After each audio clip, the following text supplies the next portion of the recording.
वाढवण बंदर लोकांच्या विरोधासाठी नाही, जे काही दलाल आहेत ज्यांची पत वाढवायची आहे तेच वाढवण बंदराला विरोध करतात। सर्वसामान्य माणूस वाढवण बंदराला विरोध करताना दिसत नाही, हे अभिमानाने सांगतो।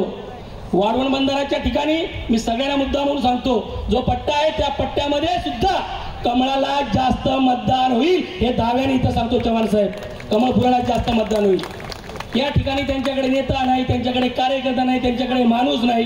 इथे चर्चा करताना की सर आम्ही कालपासून सर्वांना थांबवलेलं आहे, उद्रेक आहे लोकांचा ह्या शब्दामुळे, आणि म्हणून जर तुम्ही गुन्हा दाखल करणार नसेल तर मग तो उद्रेक सर्व बाहेर येईल लोकांचा।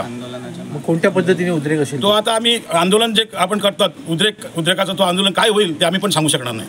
मंगळवारी महायुतीची उमेदवाराचा प्रचार सभा पालघरमध्ये घेण्यात आली आणि ह्या सभेमध्ये जिल्हा परिषदेचे अध्यक्ष प्रकाश निकम यांनी वाढवण बंदराचा विरोध हा दलाल करत आहेत अशा प्रकारचं एक बेताल असं वक्तव्य केलं।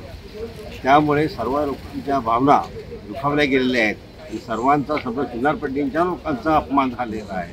हे सर्वस्वी निषेधार्थ आहे आणि ह्याच्याबद्दल आम्ही आज पोलीस ठाण्यामध्ये पालघर फलटणवर निवेदन दिलं आणि गुन्हा दाखल करण्याचा हे केला आहे। ही चौकशी करून गुन्हा दाखल करणार आहेत, पण हे जर गुन्हा दाखल केला नाही तर पुढचं आम्ही तीव्र असं आंदोलन पुकारणार आहोत आणि हा प्रश्न तसाच लावणार आहोत।